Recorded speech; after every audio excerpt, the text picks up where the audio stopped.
Eu confesso para os irmãos que se fosse para não pregar hoje, e nós fazermos uma oração agradecendo ao Senhor por aquilo que Deus já fez, eu já estaria completamente realizado, porque o Senhor, Ele diz assim: aquilo que eu faço hoje vocês não entendem. E isso é uma verdade nas nossas vidas, porque o nosso Deus, Ele trabalha de uma forma tão sobrenatural, tão simples, e às vezes a gente acha que sabe como Deus trabalha, e aí é quando Deus diz assim: sabes tu como Deus opera? Nós não sabemos. Abra suas Bíblias em Lucas capítulo 22, versículo 32.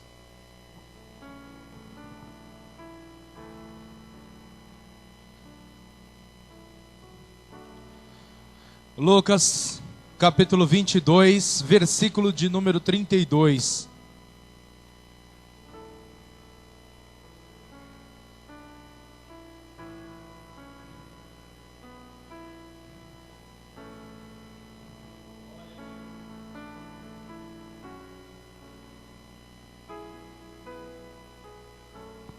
Todos acharam? Que diz assim: mas eu roguei por ti, para que a tua fé não desfaleça, e tu, quando te converteres, confirma teus irmãos. Mais uma vez nós vamos ler somente a parte B do versículo, que diz: e tu confirma os teus irmãos. De novo, 1, 2, 3. E tu, quando te converteres, confirma a teus irmãos. Amém? Glória a Deus. Pode sentar em nome do Senhor Jesus. Esses dias eu estava lá em Guarulhos na terça-feira, e eu falei assim: o negócio tá chique. Lá é o seguinte: você fala o versículo, já aparece no data show o versículo, e a igreja já lê direto no data show já. Falei, tá mais chique que lá na sede aqui, tá caprichoso o negócio. A gente chega lá, né, gente?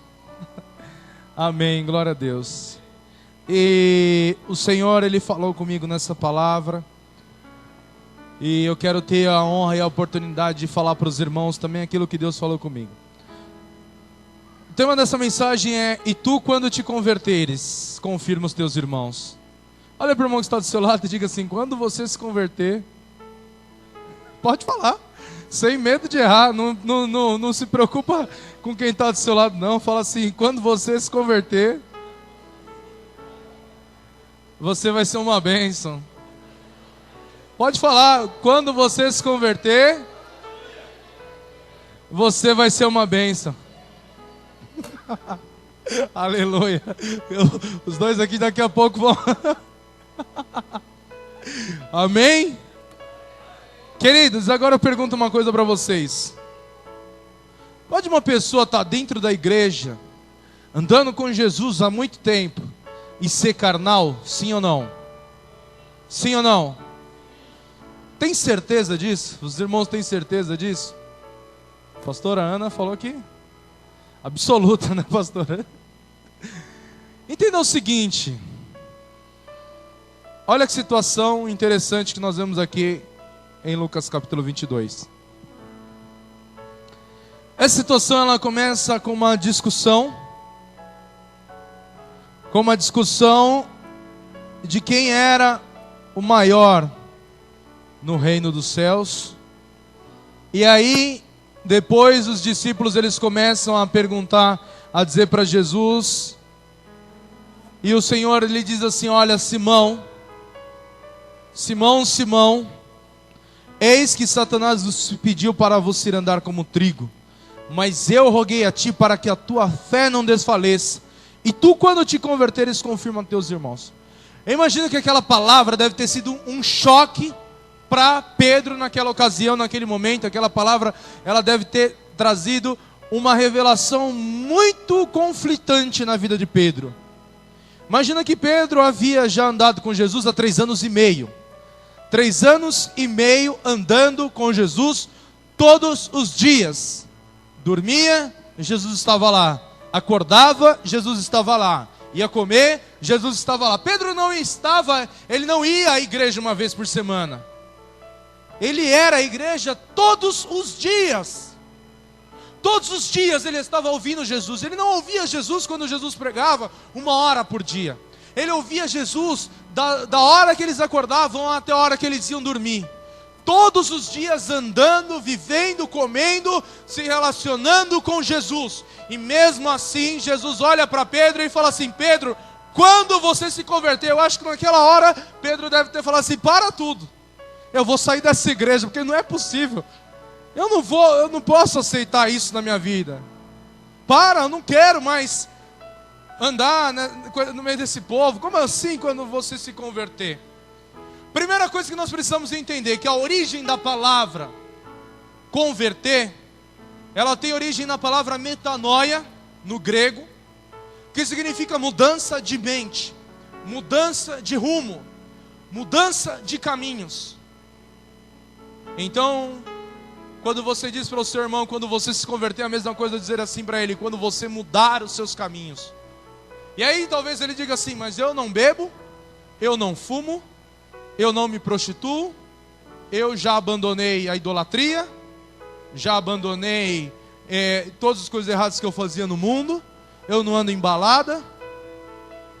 Mesmo assim, Jesus olha para Pedro e fala assim: Pedro, você precisa dar um rumo na sua vida, mudar a sua mente, mudar os seus caminhos. Imagina que a palavra pecado, ela tem origem na palavra hamartia, que significa literalmente errar o alvo. E nós vamos ver o apóstolo Paulo dizendo isso bem claro, que o nosso alvo é Cristo. Então nós temos um alvo e o nosso alvo é Cristo. Quando nós pecamos, o que nós fazemos? Nós erramos o alvo. Nós deixamos de olhar para o alvo, nós deixamos de seguir o alvo, nós deixamos de perseguir o alvo e começamos a nos desviar. Desviar é mudar o seu caminho, é mudar a sua trajetória, sair daquele propósito inicial. E mudar a mente, metanoia, que é conversão, é justamente dar um giro de 180 graus. Ou seja, voltar completamente nos seus caminhos. E às vezes estamos dentro da igreja, comendo, bebendo, andando com os discípulos, andando com Jesus, ou pelo menos dizemos que andamos com Jesus, mas estamos num caminho oposto à vontade de Deus. Aí é quando Jesus olha para Pedro e Pedro fala assim: Pedro, quando tu te converteres, quando você mudar os seus caminhos, quando você mudar a sua mente, quando você mudar a trajetória da sua vida, quando você olhar para o alvo, confirma a fé dos teus irmãos. E aí nós temos que olhar para a vida de Pedro e para as características de Pedro para entender aquilo que Jesus estava falando. E aí você vai ver se você precisa se converter ou não. Primeira coisa, Pedro ele era extremamente impulsivo. O que significa que uma pessoa ela era impulsiva? Ela não media as consequências quando ela ia fazer alguma coisa. Simplesmente ele ia e fazia. Para que você possa entender, o Senhor Jesus ele andava rodeado de discípulos, muitos e muitos discípulos. Entre todos os seus discípulos, Jesus tinha um grupo de 70 discípulos, que eram aqueles que ele mandava, quando ele mandava para missões, para pregar, para curar, para libertar. Eram 70 discípulos que ele mandava de 2 em 2. 35 grupos de homens de Deus, que viviam com Jesus. E dentre os 70 discípulos, Jesus tinha 12, que foram denominados mais tarde os 12 apóstolos. Dentre os 12 apóstolos, Jesus tinha 3, que eram os 3 mais chegados: Pedro, Tiago e João. Diga para o irmão que está do seu lado: os 3 mais chegados eram Pedro, Tiago e João. Os 3 mais chegados não eram os 3 mais convertidos. Eles estavam sim mais próximos de Jesus, mas isso não quer dizer que eles eram melhores do que os outros de maneira nenhuma. Quando nós olhamos para a vida dos discípulos, nós vamos ver que Pedro, Tiago e João, eles participaram de momentos únicos no ministério de Jesus. Em Marcos capítulo 5, versículo 37, a Bíblia diz assim, que havia uma menina que ela estava enferma e essa menina veio a óbito. Quando eles chegaram na casa de Jairo, havia ali uma grande multidão. Ele colocou todo mundo daquela casa para fora e ele ordenou que apenas Pedro, Tiago e João entrassem ali naquele quarto e orassem junto com ele, e aquela menina ressuscitou. A Bíblia também nos diz que no Monte da Transfiguração, quando Jesus estava ali e se apresentou em glória aos seus discípulos, ele se apresentou ali com o corpo glorificado, com a glória que ele mesmo disse ao Pai: Pai, me glorifica com a glória que eu tinha antes mesmo que o mundo fosse fundado. Os discípulos puderam contemplar ali o esplendor da glória de Cristo naquela passagem, no Monte da Transfiguração. Moisés e Elias vieram ter com Jesus, e Pedro, Tiago e João presenciaram aquela cena e puderam ver o Senhor Jesus revestido em glória, conversando com o profeta Elias e com o líder que Deus havia levantado, que representava a lei, chamado Moisés. Eles estavam presentes ali também naquele momento importante do ministério de Jesus. Outro momento importante do ministério de Jesus, horas antes da crucificação, Jesus se retira ao monte do Getsemane para orar. E na hora que ele se retira, ele diz aos discípulos, todos os discípulos, que eles fiquem embaixo, e ele sobe para orar. E ele chama Pedro, Tiago e João para acompanhá-lo nas últimas horas antes da sua crucificação. Lá estão a um tiro de pedra, aproximadamente 30, 50 metros distantes de Jesus, e eles estão ouvindo Jesus fazer uma oração que dizia assim: Pai, se possível for, passa de mim esse cálice. Se Pedro, Tiago e João não estivessem ali, nós não poderíamos saber que um dia Jesus pediu para não estar naquela situação. Mas eles assistiram ali também no monte do Getsemane. Ou seja, nos momentos mais particulares, mais íntimos de Jesus, Pedro, Tiago e João estavam com eles.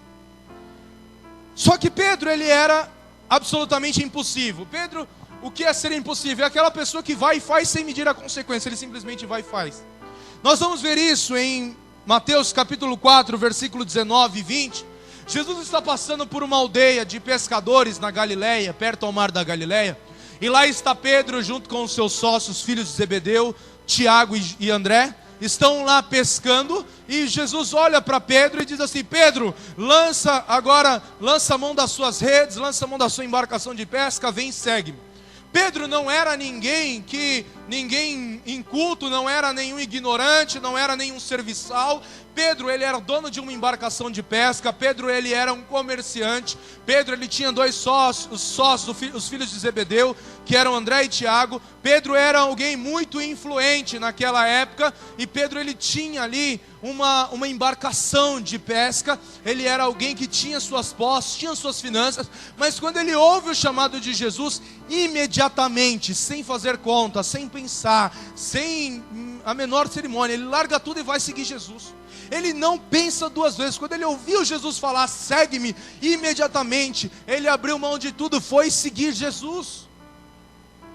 Mas também, em caráter da impulsividade de Pedro, nós vamos ver que outras vezes Jesus está falando com os discípulos. Em Marcos capítulo 1, versículo 29, a sogra de Pedro está enferma, e a Bíblia diz assim que logo eles saem e já vão direto para a casa de Pedro, porque as coisas de Pedro eram rápidas, sempre rápidas. Nós vamos ver Jesus ordenando aos discípulos que entrassem no barco, fossem para o outro lado, que depois o Senhor Jesus iria ter com eles. Os discípulos entram no barco, se afastam da praia, aproximadamente 5 quilômetros. Jesus anda por cima das águas. A noite já havia chegado, a neblina, a dificuldade de visão noturna. Não havia ali um farol, não havia ali nada que iluminasse aquelas águas. Eles veem apenas um vulto se aproximando daquelas águas. Imediatamente um olha para o outro e diz assim: é um fantasma. Quando o Senhor Jesus diz assim: não temais, não vos assombreis, sou eu. Imediatamente Pedro diz assim: se és tu mesmo, manda-me ir ter contigo por sobre as águas. Jesus disse assim: Pedro, vem. Imediatamente, ele não colocou a pontinha do pé, ele não jogou uma pedra, ele não jogou uma caixa, ele não jogou nada para ver se a água estava firme. Simplesmente ele desceu do barco e foi, porque Pedro era impulsivo. Pedro, ele não fazia as coisas fazendo conta, pensando, simplesmente ele ia e fazia. Só que nós vemos também que no momento da perseguição, quando Jesus está para ser crucificado, quando Jesus está sendo perseguido, Ele está para ser capturado. Momentos de tensão, de agonia, momentos aterrorizantes. Os soldados romanos começam a se aproximar de Jesus. Eles começam ali a perseguir Jesus. No momento em que todos os discípulos estão reunidos, o traidor vem, beija Jesus na face, os romanos vêm, cada um segura Jesus por um braço, e eles começam a arrastar Jesus no meio daquela cena, e eu posso ver Pedro puxando a sua espada e cortando a orelha do servo do centurião. Ele lança a mão da sua espada e arranca a orelha daquele homem. Imediatamente Jesus ele fala: para Pedro, porque aquele que pela espada viver por ela também morrerá. Ele pega a orelha do servo do centurião, coloca a orelha, restaura a orelha do servo do centurião. Ele diz assim: olha Pedro, se eu pedisse agora, os pai mandaria mais de 11 legiões de anjos.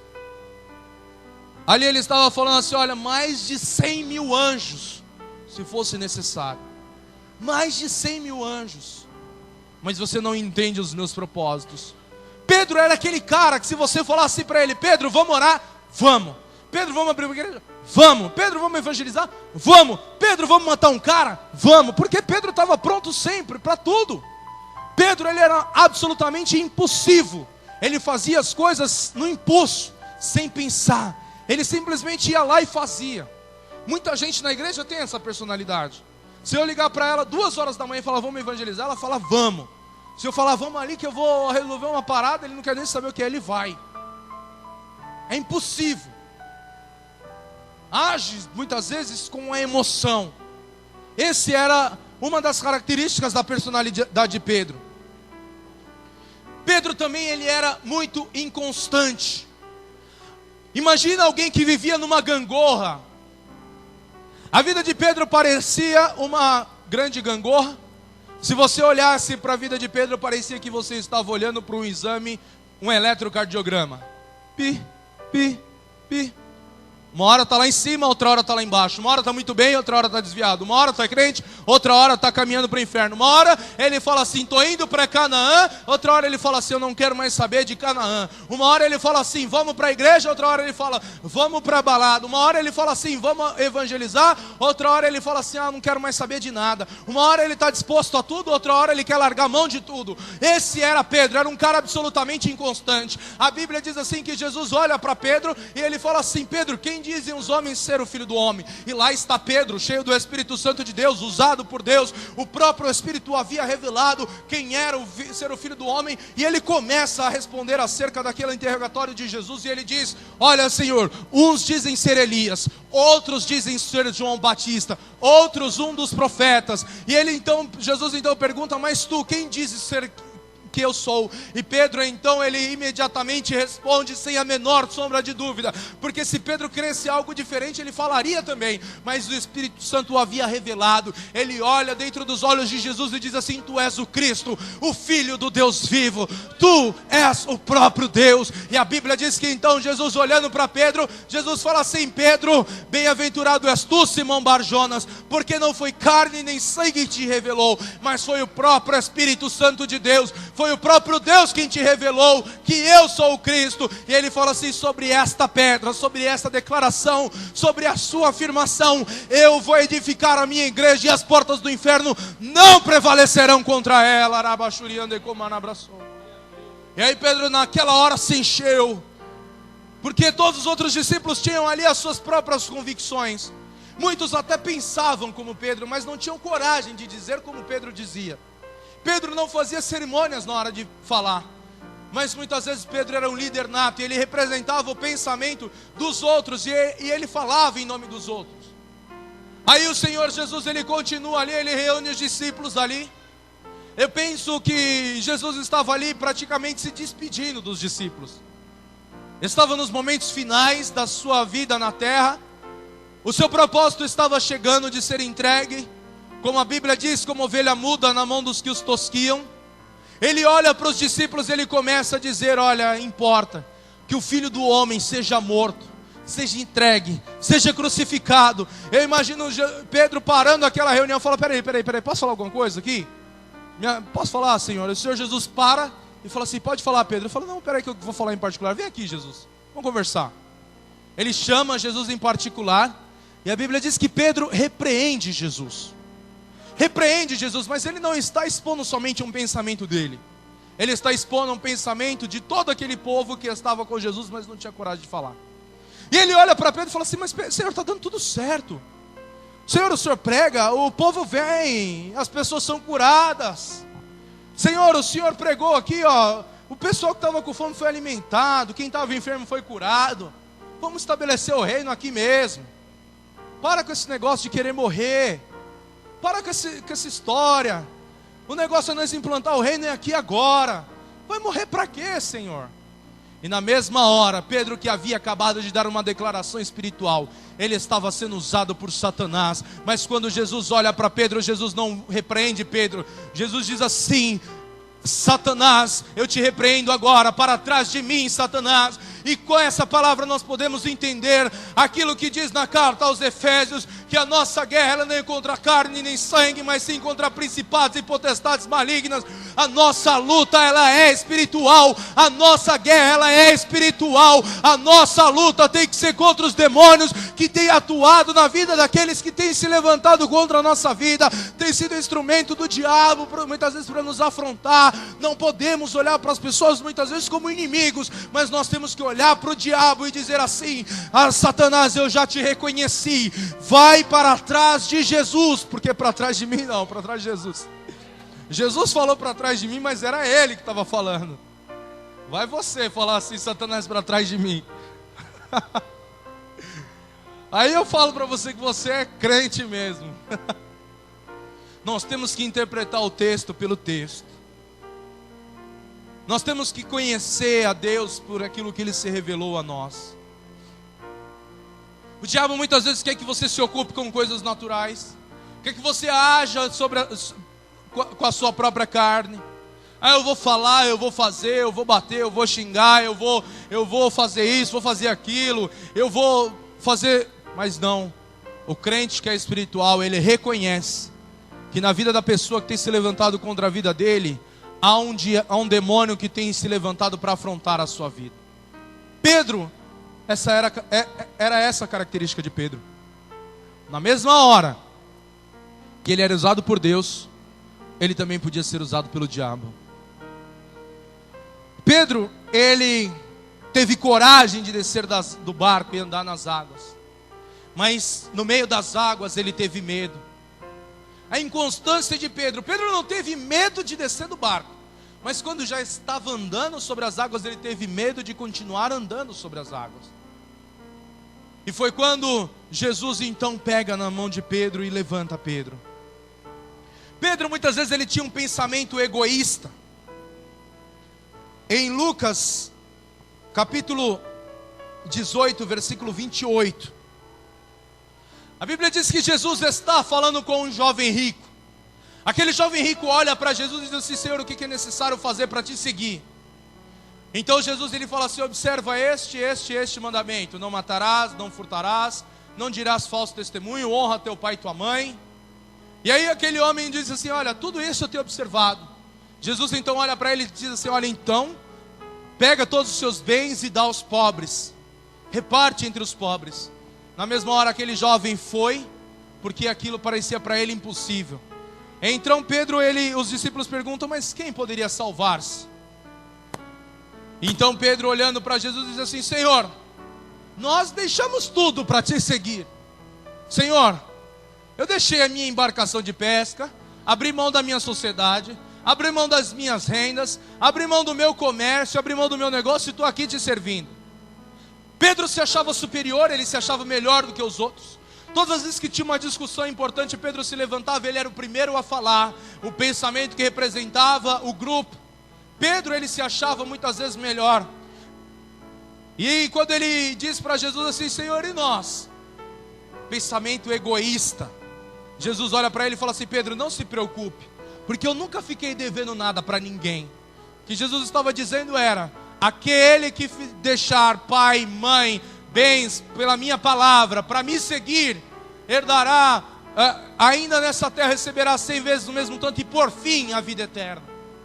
Jesus estava dizendo: Pedro, não se preocupe, não se preocupe. Os discípulos estão ali com uma questão acerca de quem era o mais importante. Pedro então olha para Jesus, ele começa a falar com Jesus. Ele diz assim: Senhor, eu estou pronto para ir contigo até a morte, se for preciso. Senhor, se o Senhor for perseguido, eu serei também. Se o Senhor for entregue à morte, eu também irei à morte. Se o Senhor for para o monte, eu também vou. Para onde o Senhor for, eu vou. E aí o Senhor Jesus, ele olha para Pedro e diz assim: Pedro, quando te converteres, confirma aos teus irmãos. Sabe o que mais me chama a atenção na vida de Pedro? Sabe o que mais me chama a atenção na história de Pedro, na história de Jesus? É que Pedro, ele foi levantado como o maior líder da igreja de Jerusalém. Pedro, ele foi levantado como o primeiro e grande líder da igreja de Jerusalém. E um dia falaram para mim que eu era como Pedro. E eu vi isso. Ninguém vê alguém falar assim que uma pessoa é como Pedro com bons olhos. Sabe por quê? Quando nós olhamos para a vida de Pedro, nós começamos a observar o quão falho era o caráter de Pedro. Pedro era inconstante, Pedro ele era impulsivo, Pedro ele era carnal, Pedro ele não discernia as coisas espirituais, Pedro ele não tinha compreensão clara das coisas do Espírito. A Bíblia diz que Jesus está no monte da transfiguração. No momento que Jesus está no monte da transfiguração, ele está tendo uma visão, ele se levanta e diz assim: Senhor, façamos aqui uma tenda para ti, uma tenda para Moisés e uma tenda para Elias, e vamos fazer aqui um tabernáculo, e vai ser só glória, e o povo vai vir do mundo inteiro para te adorar. Jesus repreende Pedro e fala assim: Pedro, você não compreende as coisas espirituais. Pedro, você não compreende as coisas do meu espírito. Mas o Senhor Jesus havia escolhido a Pedro, assim como Ele me escolheu, assim como Ele te escolheu. O que o Senhor Jesus está dizendo é que, independente das suas fraquezas, independente da sua debilidade, independente das suas falhas, independente do teu caráter, Ele te escolheu, e Ele está pronto para te converter e para fazer um milagre na tua vida. Aleluia! Sabe o que mais me chama a atenção na palavra de Deus? É que a minha incapacidade, a minha debilidade humana, as minhas falhas não são impedimento para a obra de Deus se completar na minha vida. A Bíblia diz que o apóstolo Paulo, ele reunia muitas qualidades. Ele era fariseu, filho de fariseu, havia adquirido, não se sabe se por soma de dinheiro ou por direito, cidadania romana. Esse era um título muito honrado naqueles dias. Ele era membro do Sinédrio, foi criado aos pés de uma das maiores autoridades teológicas da época de Jesus, um homem chamado Gamaliel. Ele tinha todos os títulos que um judeu poderia ter, era um homem absolutamente honrado. Ele abre mão de tudo aquilo para servir a Deus, aquilo que ele achava que era importante para ele. E o Senhor Deus, ele diz assim: aquilo que eu achava que era ganho, eu reputei por perda. Ele abriu mão de tudo. Sabe o que significa? O Senhor, ele não está preocupado com o teu diploma. O Senhor, ele não está preocupado com a tua formação. O Senhor, ele não está preocupado com as suas habilidades humanas. O Senhor, ele não está preocupado com as tuas habilidades pessoais. O que o Senhor está preocupado é se diante da tua fraqueza você tem coragem de dizer assim: Senhor, eu sou fraco, porque a palavra do Senhor diz assim que o poder de Deus se aperfeiçoa na fraqueza. Sabe quando que o homem é justificado? Não é quando ele entra na igreja e diz assim: Senhor, hoje eu adquiri um grau de espiritualidade, eu não peco mais, eu não faço mais nada de errado, eu não me prostituo mais, eu não minto mais, não cedo mais às tentações, não cedo mais aos desejos carnais. A Bíblia diz que esse homem, ele não pode ser por Deus justificado, porque ele já está se justificando a si próprio. Mas quando nós entramos na presença do Senhor Jesus e dizemos assim: Senhor, eu sou falho, Senhor, eu sou pecador, Senhor, eu preciso, Senhor, da tua misericórdia, Senhor, que a tua graça possa me alcançar. A Bíblia diz que o Espírito Santo de Deus, ele vai te limpando, e o Senhor Jesus diz assim que você vai ser justificado nesse dia. Muitas vezes achamos que adquirimos um grau de excelência, um grau de espiritualidade, e o Senhor, ele nos mostra que cada vez mais precisamos mudar. Quem era Paulo? Maior autoridade teológica da igreja primitiva, maior missionário da igreja primitiva, o homem que na Bíblia Sagrada mais fundou igrejas, o homem que mais ganhou almas na Bíblia Sagrada, o homem que mais fez discípulos na Bíblia Sagrada. mas ele olhava para si próprio como alguém, como reprovável diante de Deus. Ele dizia assim que dentre todos os pecadores ele era o pior deles.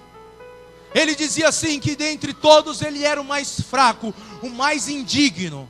A Bíblia diz que por 3 vezes ele ora pedindo ao Senhor que o Senhor mude uma situação na vida dele. E então a palavra do Senhor diz assim, que Jesus fala para Paulo: Paulo, a minha graça te basta, o meu poder se aperfeiçoa na tua fraqueza. E aí a palavra do Senhor diz assim, que a alegria do Senhor é a nossa força. Sabe por quê? Porque a sua força não está no seu braço, a sua força não está na capacidade de fazer, a sua força não está na capacidade de agir, mas a sua força está na capacidade de crer e aceitar que o Senhor Jesus vai mudar a tua vida. Sabe qual que é a preparação do cristão? É estar em meio ao deserto e ver que ele não pode fazer nada. Porque enquanto eu posso plantar para colher, existe a terra, existe o plantio, existe a semente, eu plantei e eu colhi. Enquanto eu posso trabalhar para ter o meu sustento, enquanto eu posso fazer alguma coisa, sou eu quem estou fazendo. O Senhor ajuda? Sim.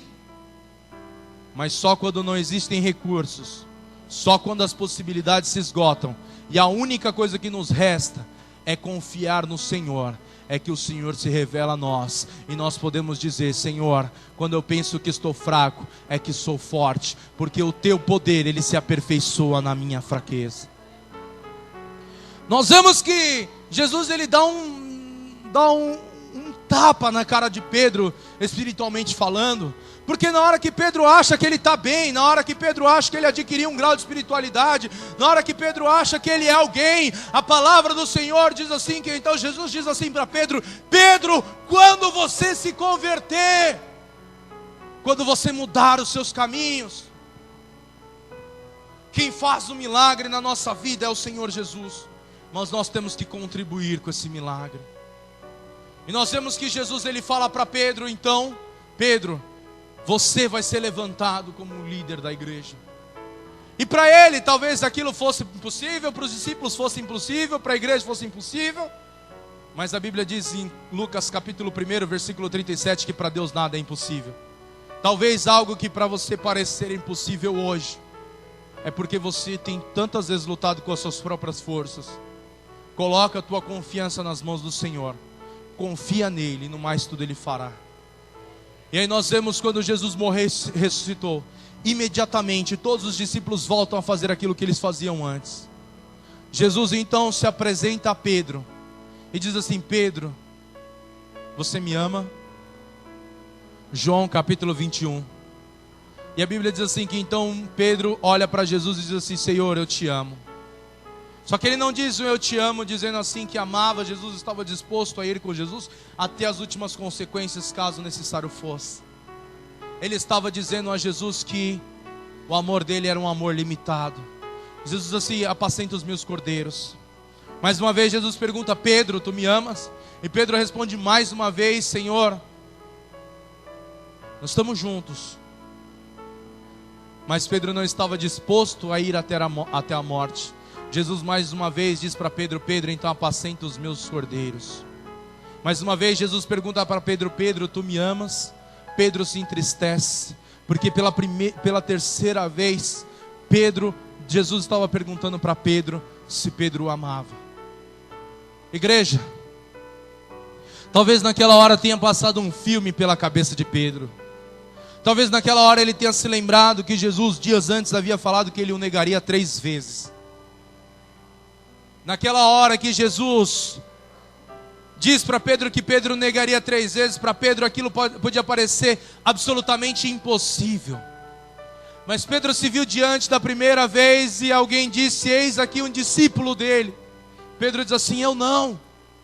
Outra vez alguém chega e diz assim: mas ele aqui, ele estava com Jesus também. E aí Pedro diz assim: eu não estava.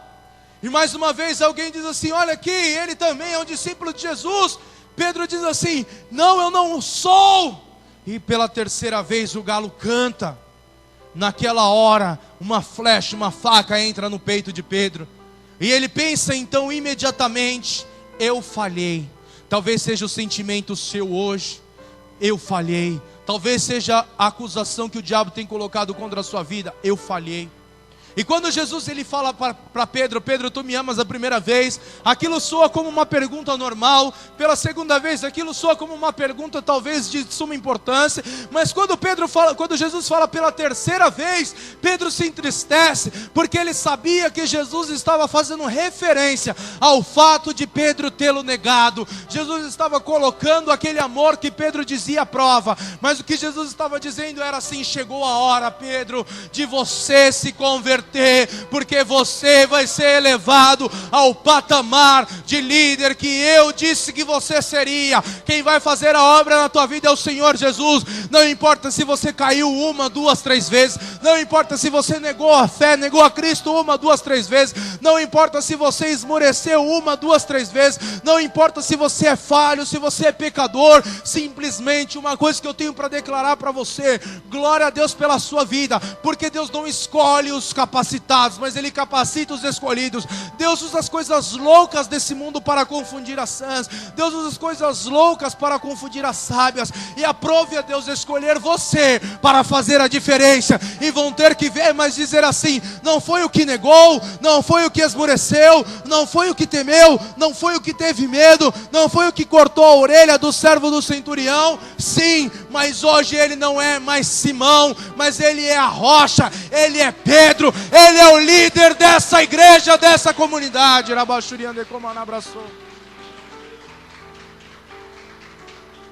Se coloque de pé. Eu sinto Deus aqui nesse lugar, o Espírito Santo de Deus tocando vidas aqui, dizendo assim: tu me amas. Sabe por que Jesus se preocupa tanto com você? Porque Ele te ama. Sabe por que Ele pergunta para você se você o ama? Porque Ele te ama. Sabe por que Jesus tem insistido tanto com você? Porque Ele te ama. Sabe por que Jesus ele tem trazido tanto você para mais perto dEle? Porque Ele te ama. Entenda o seguinte, queridos: onde há trevas, nós não conseguimos enxergar nada, mas à luz de Deus, todas as coisas se fazem notórias, as visíveis e as invisíveis. Sabe o que significa? Que quando a glória do Senhor resplandece sobre a mim e sobre a sua vida, mesmo o menor pecado tem que vir à tona, mesmo o menor erro ele é exposto, mesmo o mais simples dos fatos é colocado à prova. O Senhor Jesus ele restaurou a Pedro, e o Senhor Jesus quer te restaurar também. Talvez você se veja na qualidade de Pedro hoje, impulsivo, inconstante, uma hora está bem, uma hora está ruim, altos e baixos, uma hora está crente, outra hora está praticamente desviado. Pedro não saiu da igreja, Pedro não negou a fé, Pedro ele não permaneceu fora da comunidade, Pedro estava lá todos os dias, mesmo com as suas falhas, ele perseverou até o fim. E naquele dia Jesus mudou a vida de Pedro, e neste dia Jesus vai mudar a tua vida também. Você que se sente hoje assim, falho, pecador, errando sim, mas precisando ser restaurado, eu quero convidar você a vir aqui à frente, porque Jesus tem restauração para a sua vida. A vida de Pedro era altos e baixos. Pedro queria estar ali, na posição que Deus queria que ele estivesse, mas ele não estava. Aquela palavra de que Pedro precisava se converter foi um grande choque para ele. Foi um grande choque para ele, mas quando os nossos pecados são expostos, quando a nossa debilidade é exposta, há mudança para as nossas vidas. Não se preocupe se você é um pastor ou se você é um cooperador. Não se preocupe se você é um membro de banco ou se você dirige uma igreja. Quando Jesus fala, até o maior dos homens tem que se curvar. E hoje eu não me coloco numa condição diferente de nenhum dos que estão aqui, porque muitas vezes eu sou inconstante, muitas vezes eu quero fazer o bem e não faço, muitas vezes eu quero fazer o que é certo e não faço, muitas vezes eu falho também na minha missão, mas eu tenho que olhar para Jesus, Porque como Jesus disse para Pedro, Ele está dizendo para cada um de nós aqui: quando te converteres. Quando te converteres. Então eu quero orar por todos vocês e quero orar por mim também. Se tem mais alguém aqui que quer vir aqui à frente, não aceite ficar na situação em que você está. Não aceite. Não aceite permanecer da maneira como você está. Não é um passo para a vergonha que você está dando. É um passo para a libertação. Quando Jesus olhou para Pedro e disse assim: Pedro, você me ama? A Bíblia diz que Pedro se entristeceu. Talvez seu coração esteja tomado de uma profunda tristeza hoje. Por mais uma vez, Jesus está dizendo para você e para você: se converta. Mude o seu caminho. Abandone os seus pecados. Abandone os seus erros. Mas Jesus, Ele quer restaurar a minha e a sua vida. Oh, rabachuriande como anabraçore de que na astai de que minasate de que ne rachuriande como anabraçou. Ramandou sui de castro aplastuquiande como anabraçou. Aleluia, Senhor. Coloque a mão no seu coração agora.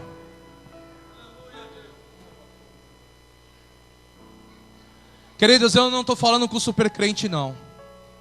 Eu não estou falando com quem não peca, não. Essa palavra não é para você. Tenha certeza que não foi com você que Deus falou. Saia daqui hoje justificado, dizendo assim: olha, eu sou santo. Eu não peco, eu não falho. Mas se tem pecador aqui, e o primeiro sou eu quero me ajoelhar diante da presença do Senhor Jesus e dizer assim: Senhor, me perdoa, Pai, porque eu quero, Senhor, mudar os meus caminhos. Senhor, porque o Senhor sabe se eu te amo. O Senhor sabe se eu iria até o final ou não.